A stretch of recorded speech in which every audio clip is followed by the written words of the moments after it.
El domingo anterior vimos un tema, los dos domingos anteriores, hablando sobre la meta del cristiano. Hoy quiero continuar, pero bajo otra óptica. Hoy le he titulado el tema El propósito de nuestro cristianismo.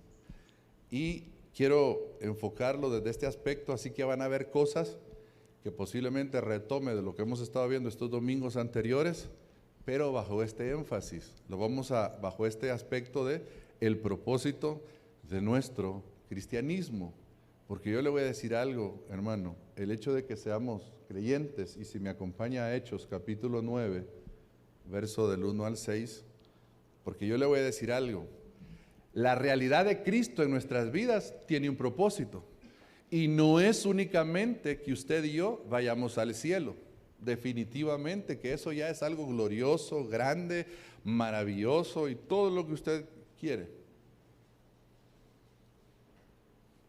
Pero yo quiero que a la luz de estas escrituras, pero específicamente vamos a leer el verso 3 en adelante, porque ahí narra la conversión del apóstol Pablo. Dice el verso 3, ¿lo tiene? Mas yendo por el camino, aconteció que al llegar cerca de Damasco, repentinamente le rodeó un resplandor de luz del cielo, y cayendo en tierra, oyó una voz que le decía, Saulo, Saulo, ¿por qué me persigues? Verso 5, ahí no le hemos cambiado. Él dijo, ¿quién eres, Señor? Y note que he puesto en otro tono estas dos preguntas, porque quería destacar algo bien importante, porque acá está donde voy a enfatizar lo que Dios me hacía ver en cuanto al propósito de nuestra cristiandad. ¿Quién eres, Señor? Y le dijo, yo soy Jesús, a quien tú persigues. Dura cosa te es dar coces contra el aguijón. El temblando y temeroso dijo, Señor, y le vuelve a formular otra pregunta, ¿qué quieres que yo haga? Y el Señor le dijo, levántate, entra en la ciudad y se te dirá lo que debes hacer.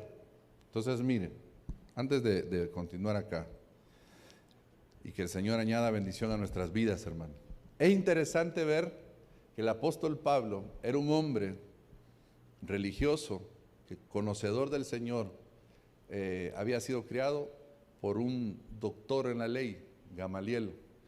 Era un hombre que, como lo hemos compartido en varias oportunidades, que si algo tenía era conocimiento de Dios, si algo tenía era celo por el Señor, si algo tenía, él dice que él era hebreo de hebreos, fariseo, celoso de la ley, irreprensible en cuanto a la ley. Era un hombre íntegro, en otras palabras, pero no conocía a Cristo.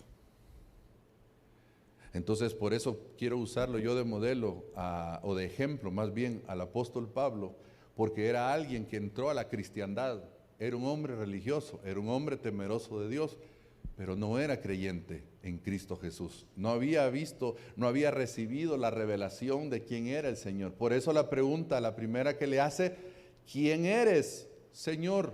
Él no sabía quién se le estaba presentando en ese mismo lugar, y Jesús se le presenta y le dice, yo soy Jesús a quien tú persigues.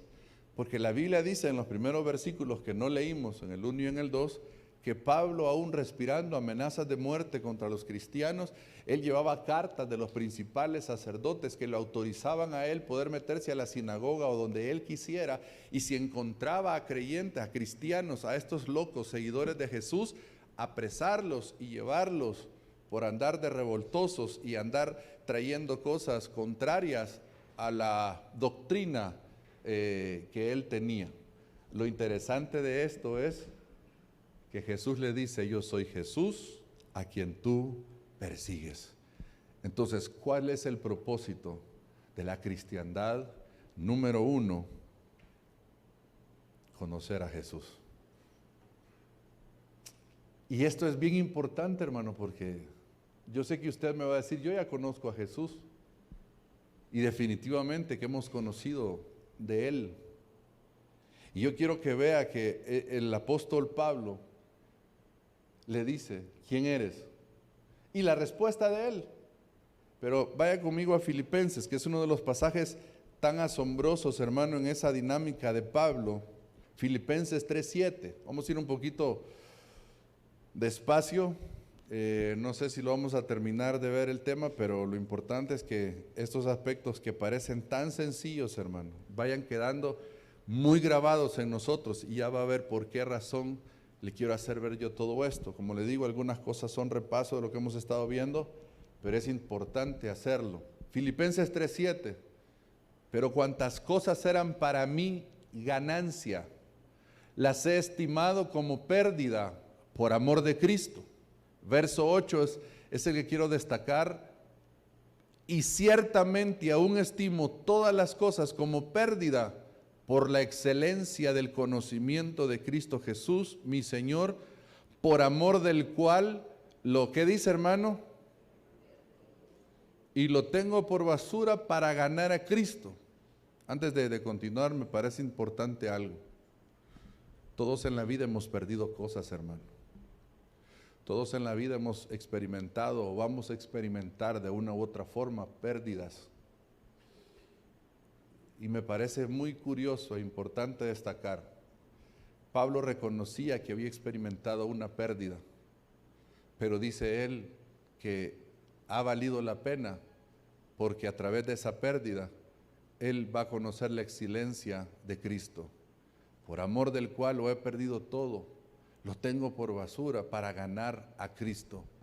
Es decir, hermano, que lo que puedo ver yo acá en una forma práctica, si usted quiere, es que el apóstol estaba reconociendo que lo que antes él tenía, aunque le había servido, aunque había sido bueno, aunque en su momento, hermano, había significado algo grande para él, había llegado el tiempo en donde el Señor mismo había permitido que eso cambiara. ¿Por qué? Porque tenía algo más grande para él.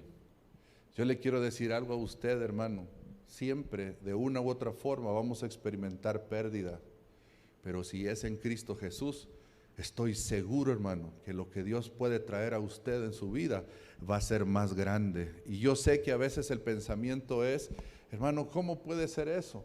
Y lo hablábamos el domingo anterior, cuando hablábamos sobre la meta de soportar las pruebas. Y le decía yo, ¿cómo puede ser? Le hacía esta pregunta, ¿cómo puedo yo, hermano, dar gracias a Dios? ¿O cómo puedo yo valorar algo positivo si perdí a mi papá, perdí a mi mamá, etcétera? O me enfermé o estoy en el hospital. ¿Cómo puedo yo decir que eso, hoy voy a traer algo mejor si para mí la vida de un ser querido era lo mejor? Pues lastimosamente, hermano, quizá la respuesta no se la sepa dar a usted en concreto. Pero sí, una de las cosas que vimos a través de la vida de Job es que él aprendió, que conoció más a Jesús, a Dios más bien, a través del proceso que él pasó. No fue fácil. Y se recuerda que veíamos que nadie de acá quisiéramos pasarlo, por lo menos, o quizás nadie lo hemos pasado de esa forma. Pero le voy a decir algo, lo que Job concluyó y lo veíamos, es que lo que le faltaba de vida, los días que le quedaban, decía en el capítulo 42, se recuerda, él estaba reconociendo que había cosas más grandes que Dios iba a traer para él. Amén. Entonces, dice el verso 9, que lo otro que él quería, ser hallado en él, no teniendo mi propia justicia, que es por la ley, sino la que es por la fe de Cristo, la justicia que es de Dios por la fe. Solo le voy a hacer un breve comentario a esto, porque el apóstol Pablo lo que está diciendo acá es que antes él, todo lo que hacía, le daba a él la capacidad de ser justo delante de Dios. Por causa de lo que él hacía, él se consideraba justo delante de Dios, pero entendió algo, era su propia justicia. Ahora, lo que él había descubierto es que ahora era a través de la fe en Cristo Jesús, la justicia que es de Dios por la fe, a fin de conocerle y el poder de su resurrección. Entonces, ¿qué es lo que él quería? Conocer a Cristo. ¿Qué es lo que él pretendía? Conocer más de él. Entonces, ¿cuál es el propósito de la cristiandad? Que usted y yo conozcamos a Cristo, hermano. Y eso es algo que no podemos resolver solo por decir, no, yo conocí a Cristo a mis 15 años ya y desde entonces le conozco. Sí, empezamos a conocerle, le conocimos como nuestro Salvador, le conocimos como aquel que fue a morir a la cruz y murió en nuestro lugar por nosotros, hermano, pero hay que conocerle todavía más allá a Él. Por ejemplo, los discípulos cuando lo empezaron a ver en ciertas oportunidades, por ejemplo, Pedro, cuando lo vio en la barca, ante aquel milagro maravilloso que hizo de que los peces surgieron en la red, cuando le dijo, dice que Pedro se postró y le dijo, apártate de mí, Señor. Entonces Pedro ya le estaba conociendo a él, ya no solo como alguien que lo había salvado de la vida de fracaso que tenía cuando lo estaba rescatando, sino que lo empezaba a ver como el Señor. Hermano, mire, para usted y para mí, hablar de Señor no lleva mayor connotación, porque de todos modos decirle al Señor del pan que te deje $2, así hablamos nosotros. Pero en el contexto bíblico, hablar del Señor, la palabra curio significaba hablar del Todopoderoso, hablar del que gobierna, del que ha de venir. Entonces no a cualquiera le decían Señor. Entonces empezar a conocer en esa dimensión, en esa faceta a Jesús, era algo diferente. Y todavía después, en otra oportunidad, cuando en medio de la tormenta el Señor manda callar la tempestad y la tormenta, y dice, ¿quién es este que aún el mar le obedece? Entonces ellos, hermano, en la travesía con el Señor, en el caminar con el Señor, se daban cuenta que poco a poco iban conociendo más de ese Cristo maravilloso y poderoso, y que les hacía falta mucho, y que el mismo Señor les dice en un momento determinado, les conviene que yo me vaya, porque si no, no van a poder sobrellevar las cosas que les tengo que decir. Tiene que venir sobre ustedes el Consolador, el Espíritu Santo. Él les va a recordar, Él les va a hablar lo que oiga hablar al Padre y a mí. Y entonces, hermano, muchas cosas el Señor no se las podía decir en el momento a ellos, porque no tenían la capacidad. Entonces viene el apóstol y dice, yo quiero conocerle, quiero conocer el poder de su resurrección, quiero la participación. Y esto es lo que me impresiona a mí, hermano, ya lo vamos a ver.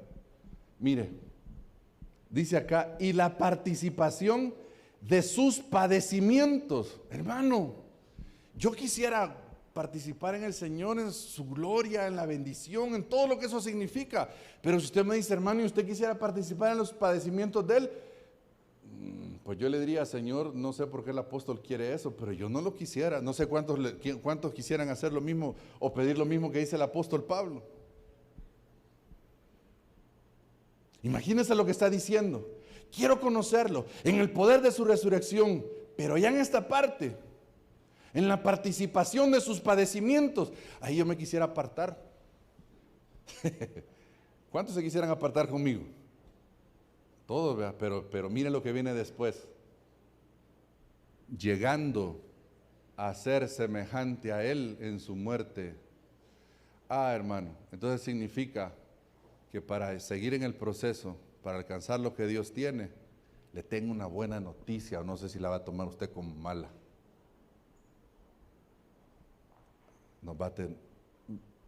Tal vez la palabra sería, vamos a atravesar diferentes padecimientos.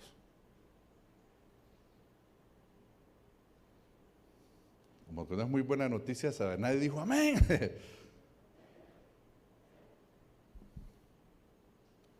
Llegando a ser semejante.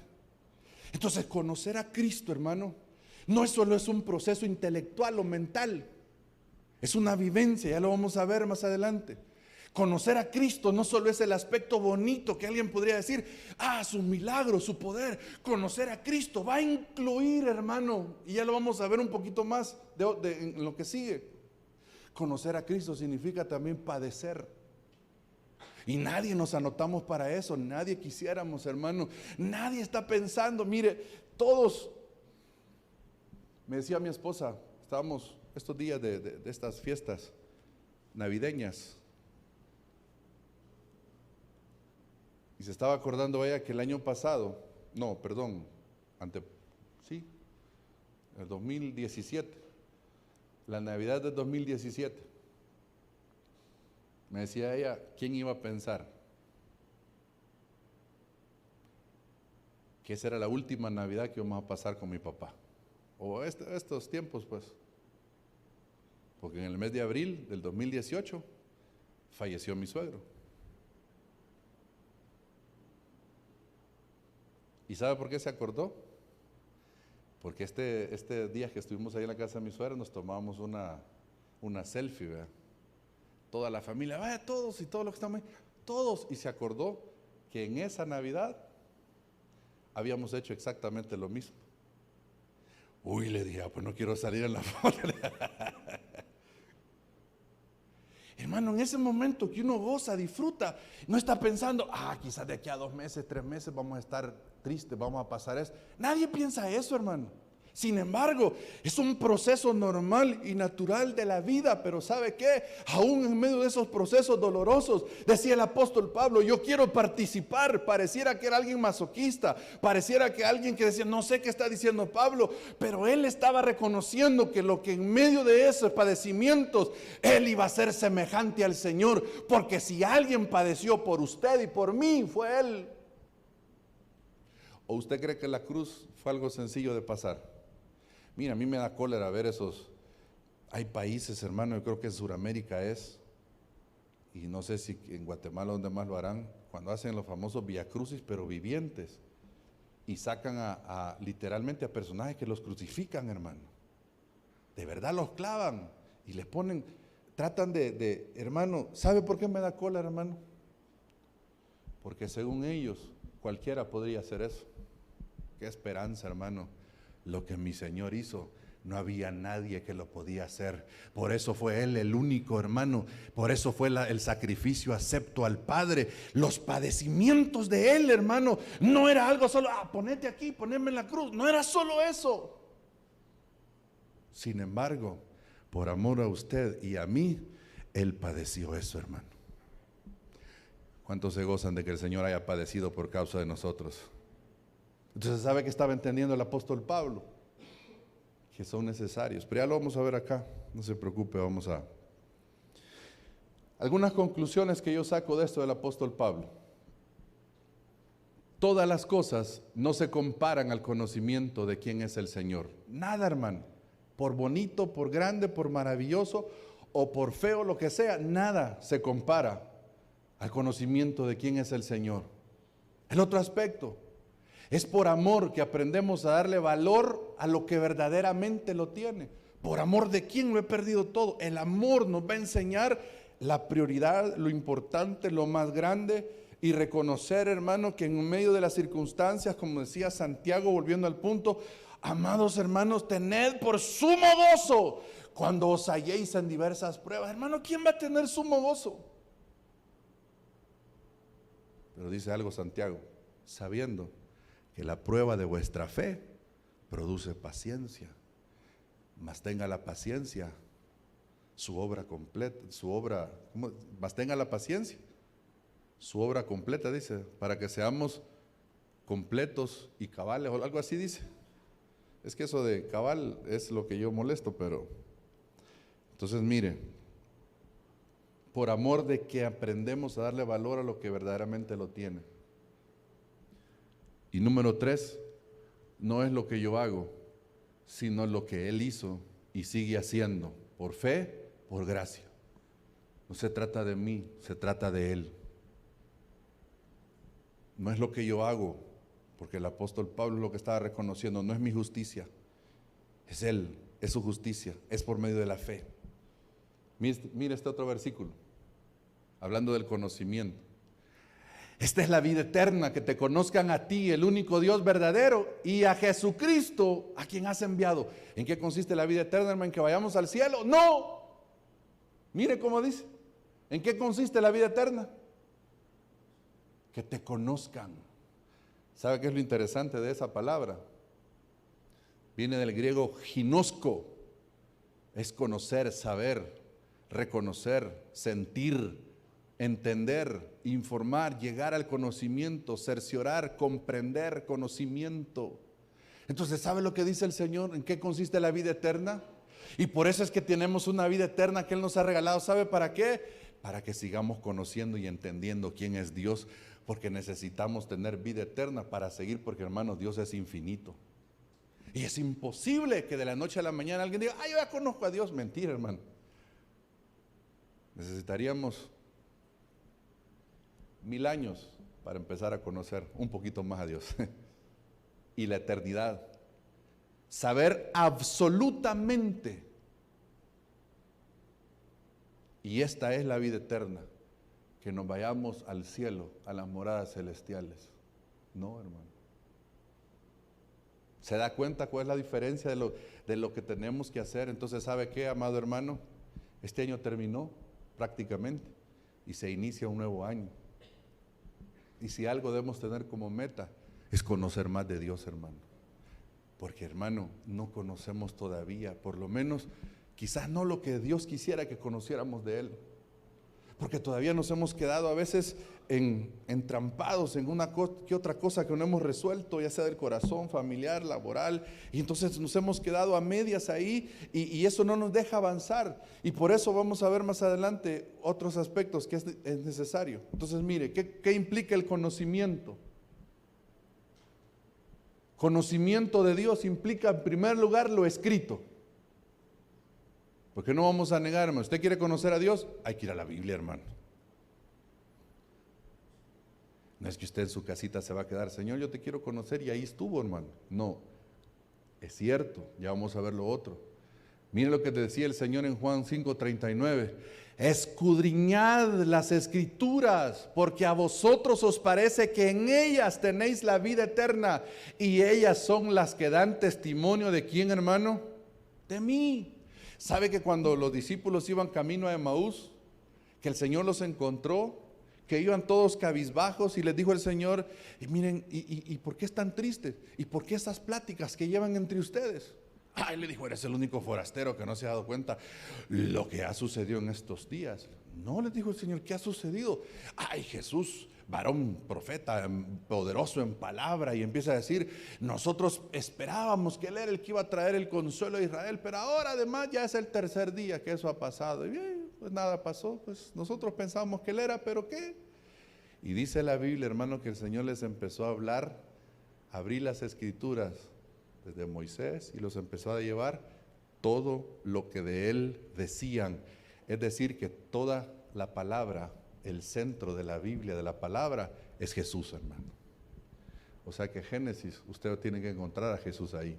Éxodo, Levítico, todos, la ley, el Pentateuco, los salmos, todo, hermano, da testimonio de Él.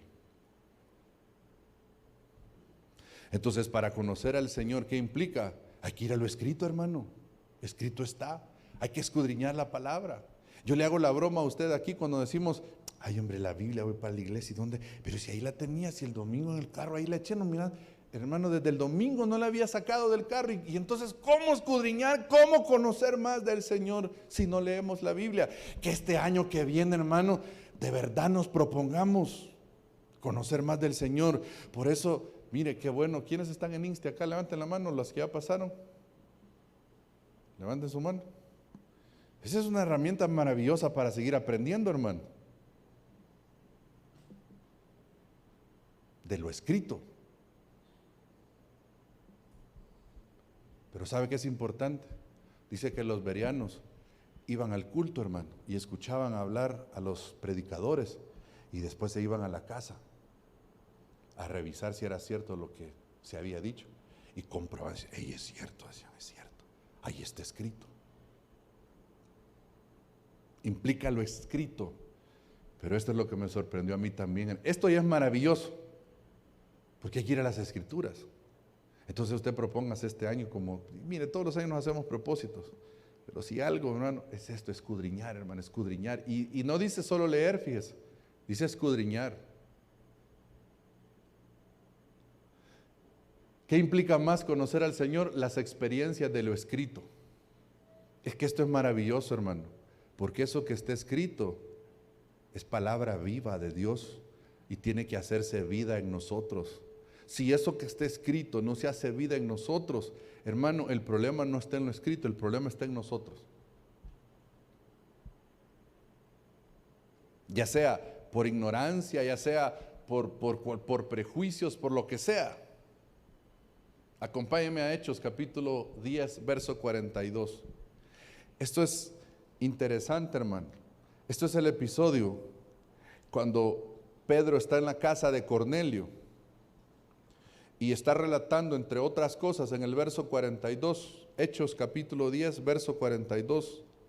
Entre otras cosas, lo que está relatando aquí el apóstol dice: y nos mandó que predicásemos al pueblo y testificásemos que Él es el que Dios ha puesto por juez de vivos y muertos. De este dan testimonio, oiga, todos los profetas. Entonces, ¿de quién estaba hablando, hermano? De Jesús. De este dan testimonio todos los profetas, que todos los que en Él creyeren recibirán perdón de pecados por su nombre. Y aquí viene lo que me impacta a mí de este episodio, hermano, en el verso 44. Mientras aún hablaba Pedro estas palabras, mientras Pedro predicaba, hermano, si algo anhela mi corazón es que mientras estemos predicando, hermano, sea yo quien sea que se esté predicando, milagros, prodigios, maravillas, sanidades y el poder de Dios descienda sobre su vida. Mientras aún hablaba Pedro estas palabras, el Espíritu Santo cayó sobre todos los que oían el discurso.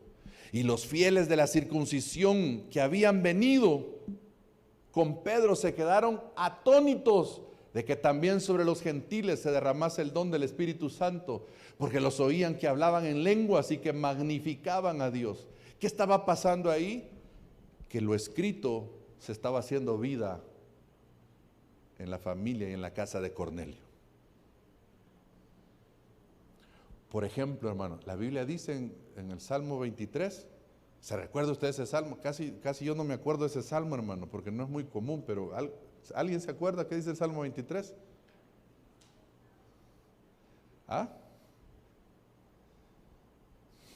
¿Alguien se acuerda del Salmo 23? ¿Qué dice? Jehová es mi pastor, nada me faltará.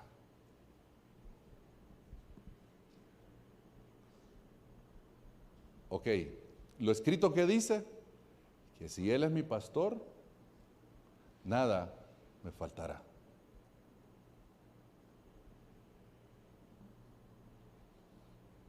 Entonces yo conozco por lo escrito que la Biblia dice que Él es el buen pastor, que Él es mi pastor. Ahora, ¿sabe qué hace falta? Que se haga vida en mí muchas de esas realidades que la Biblia establece. ¿Y en qué momento lo va a conocer a usted como su pastor? Bueno, ahí mismo en el Salmo da un episodio, fíjese. Dice, en verdes pastos me hace descansar, dice, pero dice después algo bien interesante también. Aderezas mesa delante de mí en presencia de mis angustiadores. O sea, ¿sabe qué significa que Él sea su pastor? Que aunque haya angustiadores detrás de su vida, el Señor le va a dar quietud y paz a usted para deleitarse en la bendición del Señor, mientras los angustiadores quieren acabar con su vida. Usted se va a estar deleitando. ¿Por qué? Porque Él es su pastor y nada le faltará. Claro, nosotros lo enfocamos solo al... Y como no hay nada en la bolsa, decimos, ay, hermano, pero bueno, pero aún ahí se aplica. Pero no es solo eso. Pedro y Juan en el templo dijeron, mira, hermano, hoy decir que un apóstol, de los apóstoles modernos que hoy hay,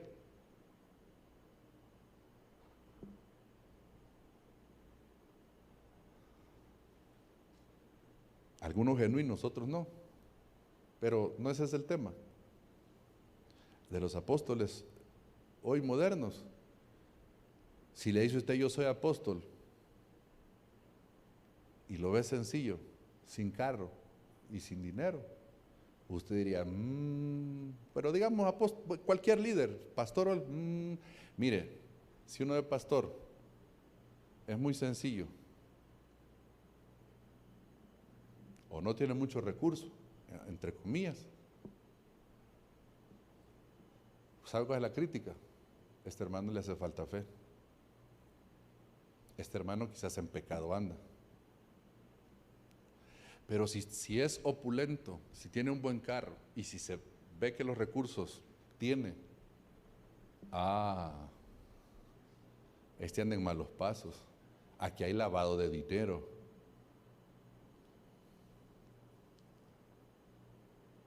Un pastor cayó enfermo, hermano, muy grave. De hecho, finalmente murió.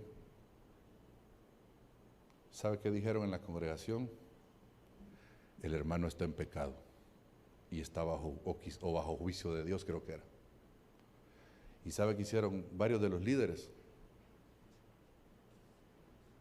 El hermano está bajo juicio, vámonos, para que no nos venga a nosotros el juicio.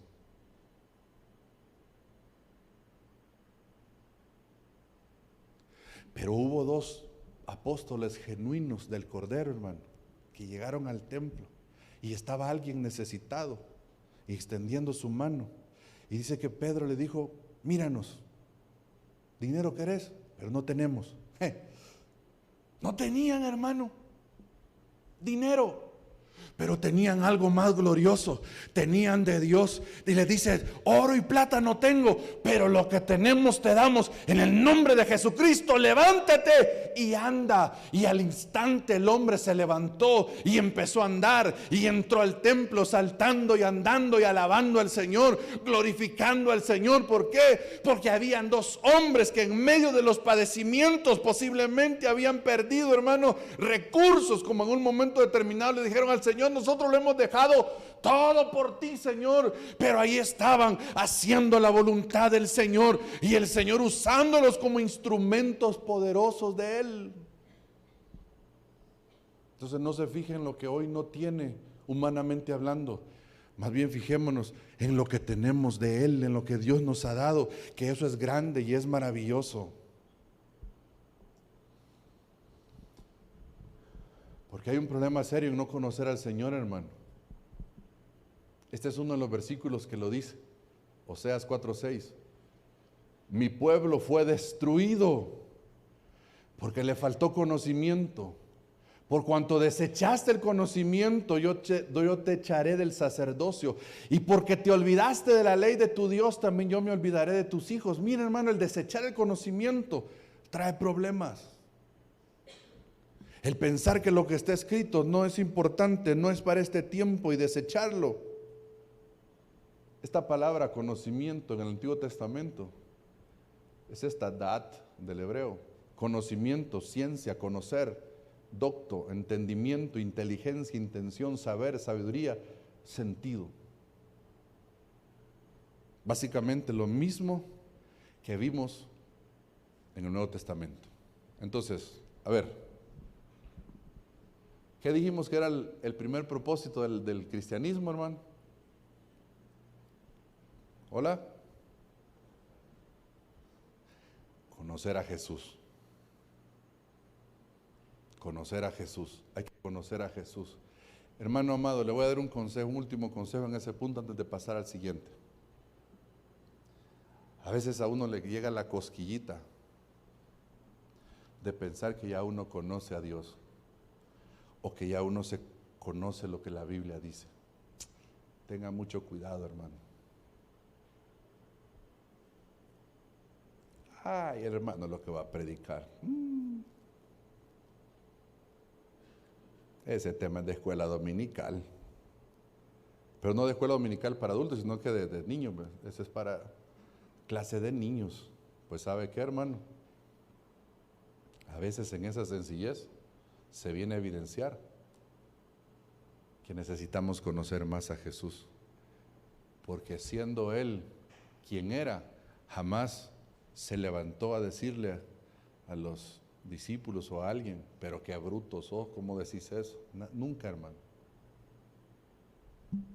Entonces, número 2, servir a Jesús. Número 1, conocer a Jesús. Número 2, servir a Jesús. Entonces, mire qué importante esto. ¿Qué quieres que yo haga?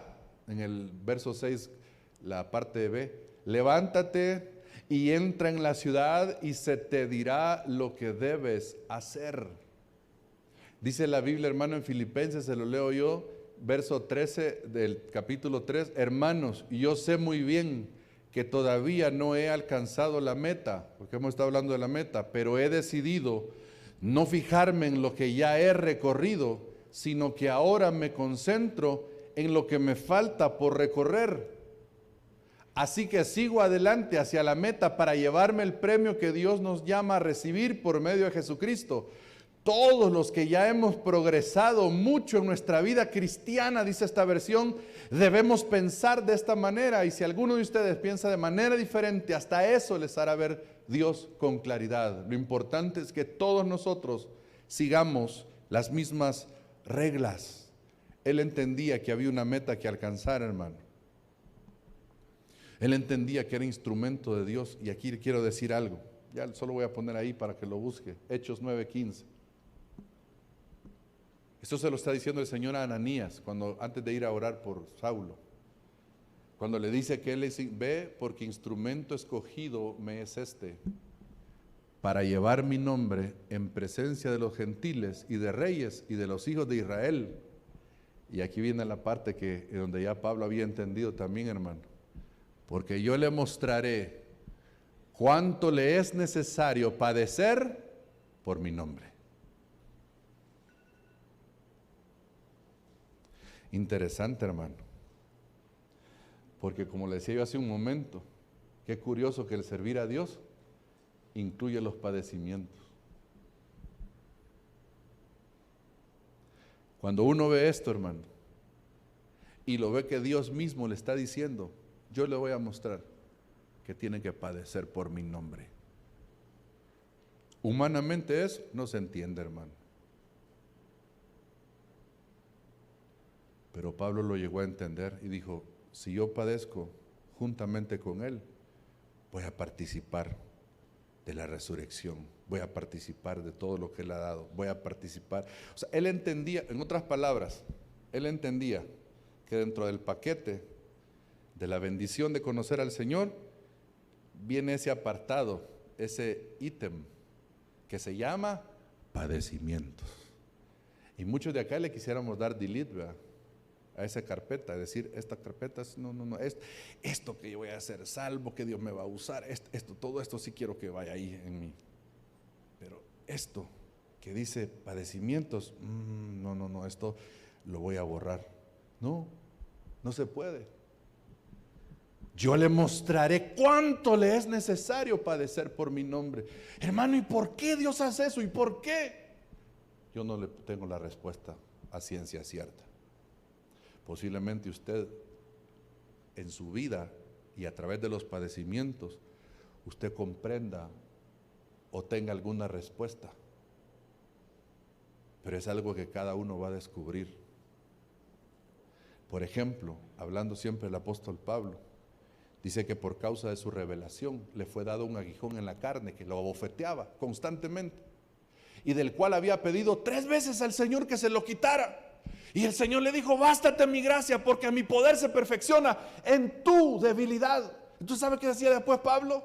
Ahora comprendo, decía él, que cuando yo soy débil, es que entonces soy fuerte. Ahora comprendo que en mi debilidad el poder de Dios se va a perfeccionar. Entonces él entendió que el Señor ese aguijón no se lo iba a quitar, porque a través de eso iba a conocer que en su debilidad iba a conocer la fortaleza del Dios Todopoderoso. Por eso es que usted y yo a veces en medio de padecimientos es cuando empezamos a conocer más a Dios, hermano. Pareciera, mire, déjeme este pensamiento, si usted quiere, loco o descabellado, pero pareciera, hermano, que hay cosas de Dios que no las vamos a conocer a menos que pasemos por el valle.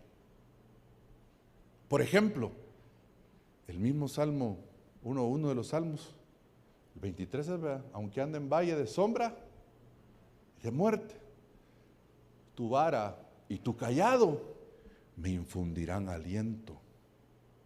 Corintios, decía el apóstol Pablo, que con la consolación, con la misma que somos consolados, vamos a consolar a otros. Entonces pareciera, hermano, que a ciencia cierta en el momento usted no entiende el padecimiento, pero viene el tiempo en donde ese padecimiento se vuelve en usted un momento, hermano, de que Dios va a utilizar para edificación, para bendición de otros. Entonces vale la pena. Cuando usted vea para atrás, va a decir: en aquel momento de dolor, de aflicción, de padecimiento, yo pensé que mi vida no iba a avanzar, yo pensé que mi vida se iba a destruir, pero ahora entiendo que Dios permitió ese proceso, porque ahora le puedo servir, ahora puedo ayudar a otros, ahora puedo extender mi mano a otros, a alguien más le puedo decir ahora que mi Dios es poderoso, que mi Dios es fiel. Y no porque no padezcamos, porque en el mundo tendremos aflicción, pero confiemos, Él ha vencido al mundo. Después de un padecimiento usted ya no es el mismo, hermano.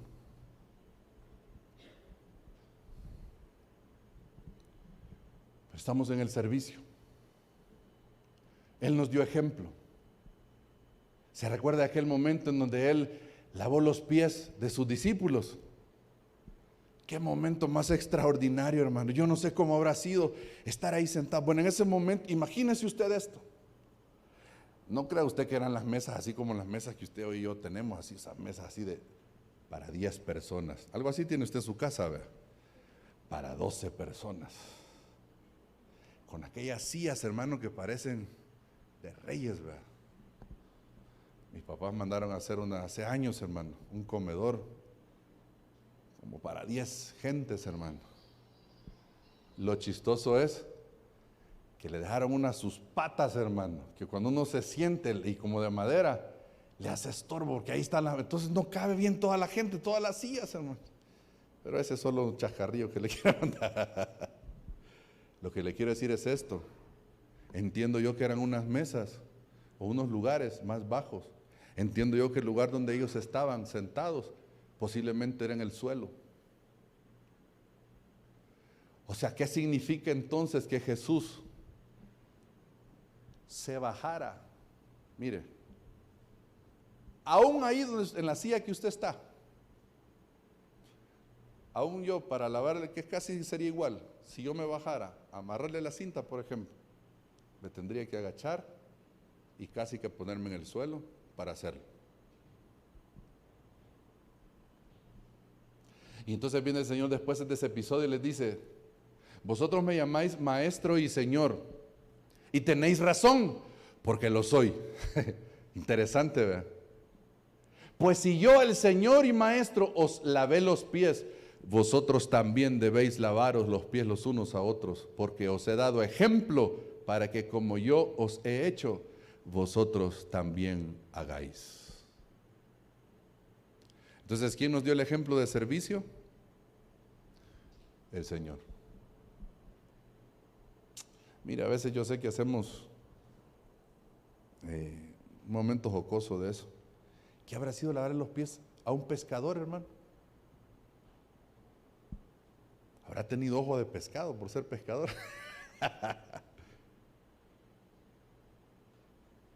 Habiendo andado en la travesía del día a día, ¿cómo habrán estado sus pies?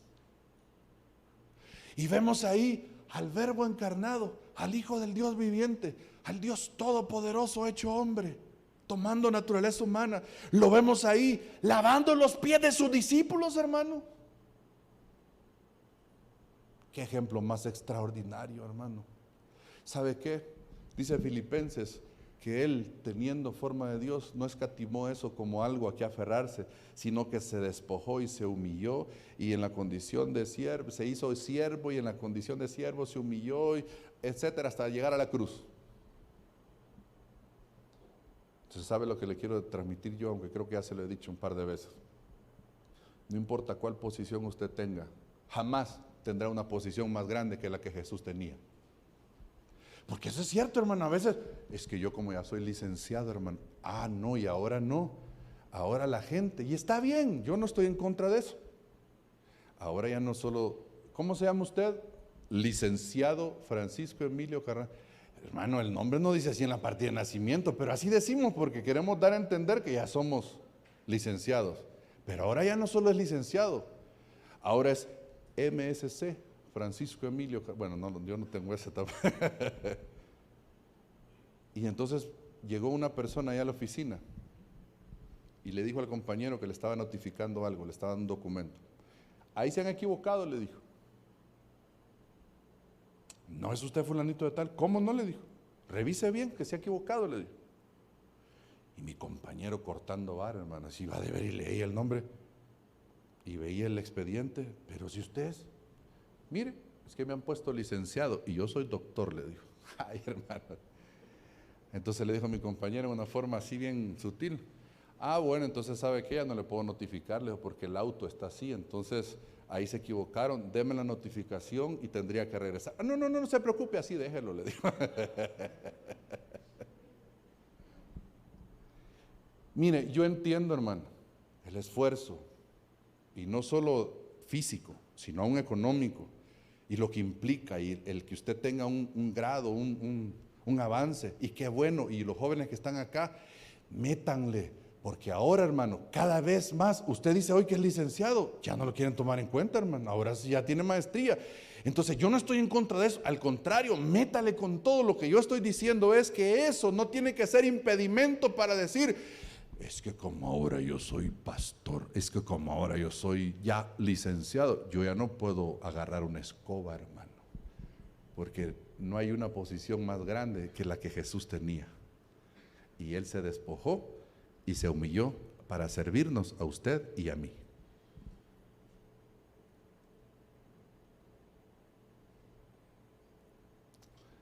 Esto ya me sonó, hermano, así que vamos a cerrar acá.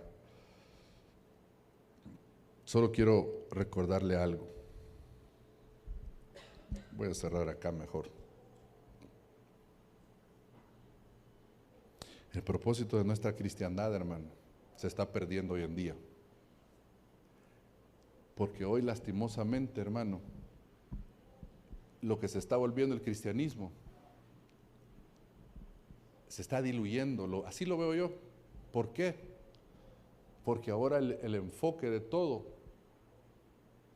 es el hombre mismo. Y el enfoque nunca ha sido el hombre mismo, el enfoque siempre ha sido el Señor. Entonces no se trata de mí, se trata de Él. No se trata de mi proyecto, se trata del proyecto de Dios. No se trata de mi vida, se trata de lo que Él hizo.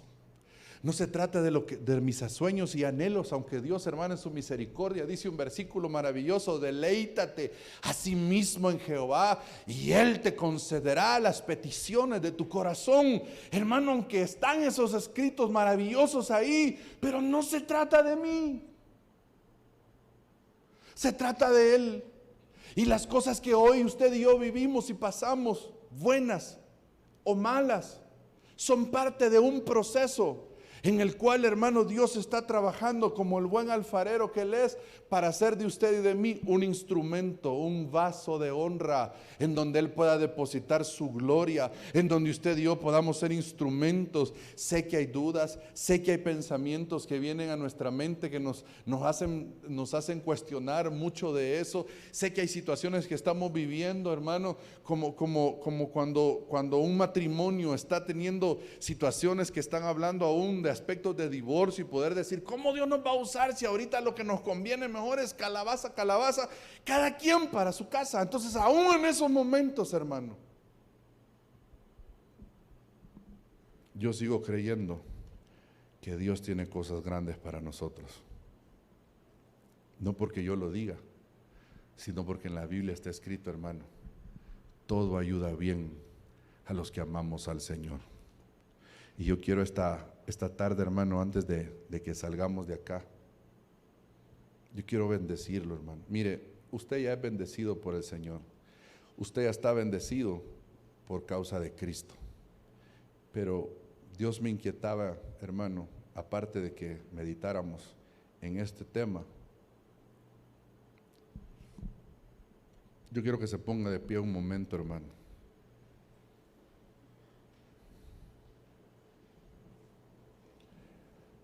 Hermano,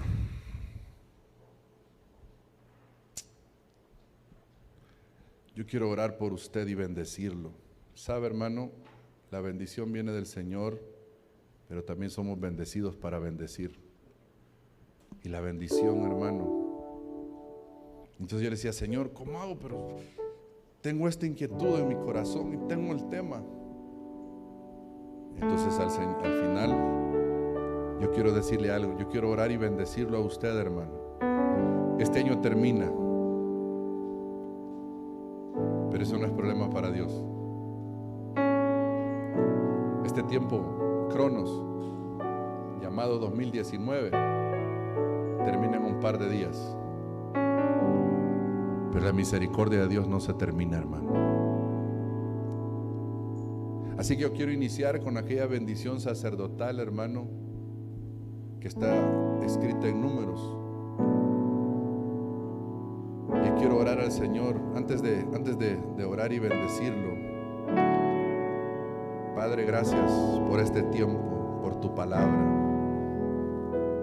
Te pedimos, Señor, que queremos conocerte y servirte, Señor.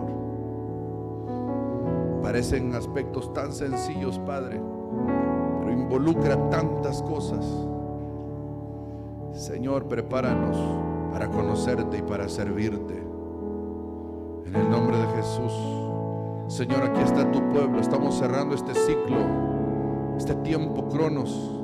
Pero sé, Señor, que hay un tiempo maravilloso de parte tuya para nosotros. Yo quiero bendecir en esta hora a tu pueblo, Señor, como instrumento de bendición que me has puesto en este lugar, Señor amado. Sé que ellos son bendecidos, tu palabra dice que hemos sido bendecidos en Cristo Jesús en los lugares celestiales. Pero también sé, Señor, que nos mandas a bendecirnos los unos a los otros. Amado hermano, que el Señor te bendiga y te guarde. Que el Señor haga resplandecer su rostro sobre ti y tenga de ti misericordia. El Señor alce sobre ti su rostro y te dé paz. El Señor te permita hoy, hermano, experimentar la libertad si hay alguna cautividad en tu vida. El Señor te permita que tus ojos sean abiertos, porque Él ha venido a dar vista a los ciegos. El Señor te permita estar en libertad si estás siendo oprimido. Esta tarde vengo a proclamar de parte del Señor para tu vida que viene un tiempo favorable, viene un año favorable de parte del Señor. Esta tarde vengo a declarar lo que dice Malaquías 4:6, que el corazón de los padres se volverá a los hijos y el corazón de los hijos se volverá hacia los padres. Esta tarde te quiero decir de parte del Señor que Él vino a buscar y a salvar lo que se había perdido y que vas a recuperar lo que habías perdido de parte del Señor. Esta tarde vengo a decirte de parte del Señor y a orar sobre tu vida para que tengas vida y para que la tengas en abundancia, como le dice Juan 10:10. Esta tarde vengo a orar sobre tu vida, sobre tu familia, que puedas andar sobre las obras que el Señor preparó de antemano. Hermanos, según lo que dice Efesios 2:10, escrito está. En el nombre de Jesús, el apóstol Pedro decía también, y lo vengo a hablar sobre tu vida, que tú eres linaje escogido, real sacerdocio, nación santa, pueblo adquirido para posesión de Dios. Vas a anunciar las virtudes del que te llamó de tinieblas a su luz admirable. Antes tú no eras pueblo, pero ahora eres pueblo de Dios. Antes no habías recibido misericordia, pero ahora has recibido misericordia. Esta tarde vengo a decirte que el amor de Dios ha sido tan grande para tu vida, que has sido llamado hijo de Dios. Eres un hijo de Dios. Y el mundo te va a aborrecer y el mundo te va a rechazar porque no le conoció a Él. Pero eres hijo de Dios, eres lumbrera del Señor, eres luz y sal de la tierra y luz de este mundo. Eres nueva criatura y las cosas viejas pasaron y todas son hechas nuevas sobre tu vida. Vengo a hablar sobre tu vida, que Él es tu pastor y que nada te faltará, y que Él te pastoreará en verdes pastos y que ahí te hará descansar, y junto a aguas de reposo te va a conducir, que Él va a restaurar tu alma, Él te va a guiar por senderos de justicia por amor de su nombre. aunque el valle de sombra de muerte venga sobre tu vida, no vas a temer mal alguno, porque el Señor va a estar contigo. Su vara y su callado te van a infundir aliento. Él preparará mesa delante de ti en presencia de tus angustiadores. Va a ungir tu cabeza con aceite, hará que tu copa rebose en el nombre de Jesús. El bien y la misericordia te seguirán todos los días de tu vida, y en la casa del Señor vas a morar por largos días.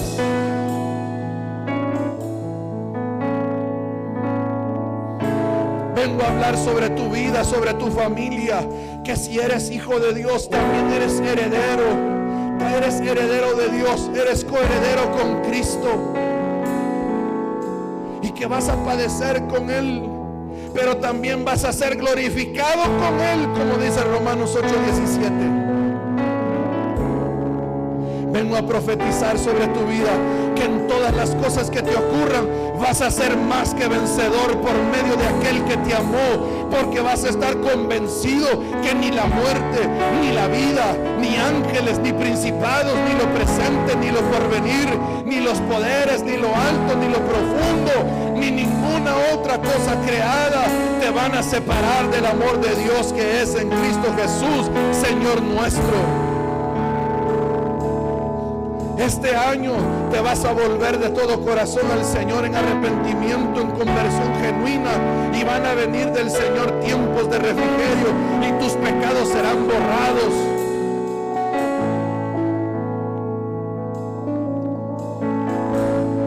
Vengo a hablar sobre tu vida, sobre los tuyos, lo que dijo el profeta Joel en el capítulo 2, verso 25 en adelante. Yo restituiré los años que comió la oruga, el saltón, el revoltón y la langosta, mi gran ejército que envié contra vosotros. Comeréis hasta saciaros, y vas a alabar al Señor, el nombre del Señor, el cual hizo maravillas contigo. Nunca jamás serás avergonzado, y vas a conocer que en medio tuyo está el Señor, que Él es el Señor Jehová tu Dios, y que no hay otro Dios, y que no vas a ser avergonzado. Vengo a orar sobre tu vida, lo que está en Deuteronomio capítulo 8, versículo 2 en adelante, que te vas a acordar por todo el camino donde el Señor tu Dios te trajo por este desierto durante este tiempo atrás. Pero te humilló el Señor, te probó tu corazón, probó lo que había en tu corazón, si guardarías o no sus mandamientos. Y el Señor te humilló, el Señor te dejó tener hambre, el Señor te alimentó con maná que no conocías. Y vas a conocer que el Señor tu Dios te va a hacer entender que no solo de pan vive el hombre, sino de todo lo que sale de su boca. Tu ropa no se va a gastar sobre ti, tu pie se va a hinchar durante este tiempo que vas a andar en medio de tempestades y de dificultades. Por eso debes comprender en tu corazón que el Señor te estaba disciplinando, así como un hombre disciplina a su hijo. Por eso solo guarda de cuidar los mandamientos y observarlos, para que andes en sus caminos, para temerle, porque el Señor te va a traer a una tierra buena, a una tierra de corrientes de aguas, de fuentes y manantiales que fluyen por valles y colinas, una tierra de trigo y cebada, de viñas, higueras, granados, una tierra de aceite de oliva y miel, una tierra donde vas a comer el pan sin escasez, donde nada te faltará, una tierra cuyas piedras son hierro y de cuyos montes puedes sacar cobre. Y cuando hayas comido y te hayas saciado, vas a bendecir al Señor tu Dios por la buena tierra, por el buen tiempo que te ha permitido, que te ha dado. Solo cuida de guardar su ley, de guardar sus mandamientos y sus estatutos que Él te ha ordenado. Que el Señor te bendiga en este cierre y en este inicio de año, hermano. Que el Señor bendiga tu casa, el Señor bendiga tus finanzas, el Señor bendiga tu entrar y tu salir, el Señor bendiga el fruto del vientre, el Señor te bendiga en tu trabajo, el Señor te bendiga en tu casa, el Señor bendiga y prospere lo que haces con tus manos, el Señor te haga conocer el propósito por el cual te llamó. El Señor restaure tu vida, el Señor sane tu corazón, el Señor quebrante los corazones endurecidos y te dé un nuevo corazón.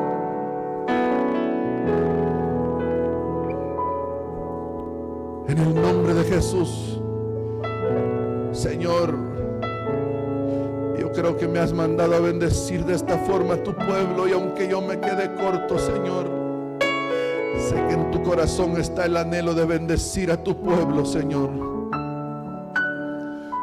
Yo quiero que solo que le tome un momento la mano a su hermano. Yo quiero que usted le diga al Señor: Señor, bendice como nunca a mi hermano.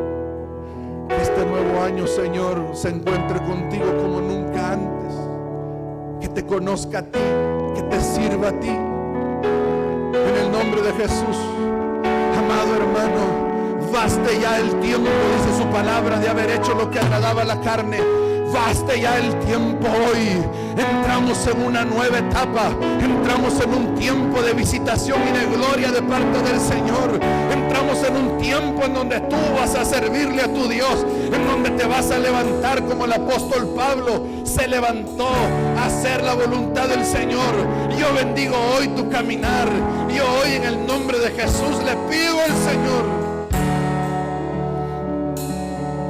te ayude a cerrar los ciclos que tengas que cerrar y se abran otros ciclos de bendición sobre tu vida. Que el Señor pudra todo yugo que el enemigo ha querido poner sobre tu servicio. Que el Señor rompa toda atadura, toda cadena que el enemigo ha querido traer sobre tu vida, sobre los tuyos. Que toda obra de tinieblas, toda trampa del diablo, que el Señor lo reprenda, sea deshecha, porque para esto apareció el Hijo de Dios, para deshacer las obras del diablo. Que tu caminar sea un caminar libre, sea un caminar en libertad. Que el Señor te devuelva el gozo de su salvación. Que el Señor restaure el gozo en tu vida. Que sobre tu cabeza el Señor quite todo manto de tristeza, todo manto de angustia, y sobre tu cabeza venga un óleo de alegría, venga un manto de regocijo, venga un manto de gozo. Aleluya. Señor, gracias. Señor, gracias. Señor, gracias. Gracias por este año, gracias por tu pueblo y gracias por todo lo que tú estás haciendo y seguirás haciendo, Señor. Bueno eres tú y para siempre es tu misericordia, Señor. Aleluya. Amén. Le puedo dar una ofrenda de palmas al Señor, hermano.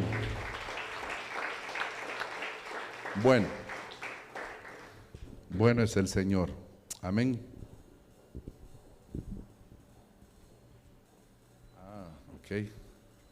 Bueno, vamos solo antes de retirarnos, hermano, queremos orar. No sé si habrá algún cumpleañero para que podamos orar, pero queremos bendecir a la familia, mi hermana.